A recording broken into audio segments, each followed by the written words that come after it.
नए साल पे खेसारी लाल यादव देने वाले अपनी फैंस को बड़ी खुशखबरी।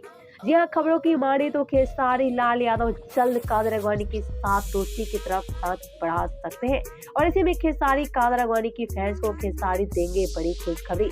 आपसे एक खबर है कि नए साल पे खेसारी कादर अडवाणी दोस्ती की तरफ आगे बढ़ जाएंगे और खेसारी कादर अडवाणी की जोड़ी फिर से पहले की तरफ वापस आ जाएगी।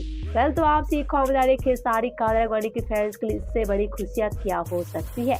यह खेसारी कादर अडवाणी के विवाद के बाद इनके फैंस काफी ज्यादा नाराज हो गए थे क्योंकि खेसारी कादर अडवाणी फैंस आज भी काफी ज्यादा बेताब रहते हैं खेसारी कादर अडवाणी को एक साथ देखने के लिए। लेकिन आपसे एक खबर खेसारी कादर अडवाणी की फैंस की बेसब्री पूरी तरह से खत्म हो गई है। यह नए साल पे खेसारी कादर अडवाणी फिर से आ रहे हैं भोजपुरी में धमाका करने और इसी में खेसारी कादर अडवाणी की धमाका से भोजपुरी में बड़ा बवाल भी होता नजर आएगा। तो आप सभी कितना ज्यादा एक्साइटेड है खेसारी कादर अडवाणी को साथ में देखने के लिए और आप सभी का क्या कहना है इस खबर को लेकर हमें नीचे कमेंट बॉक्स में जरूर बताएं। वीडियो पसंद आए तो वीडियो को लाइक शेयर करना बिल्कुल भी ना भूलें।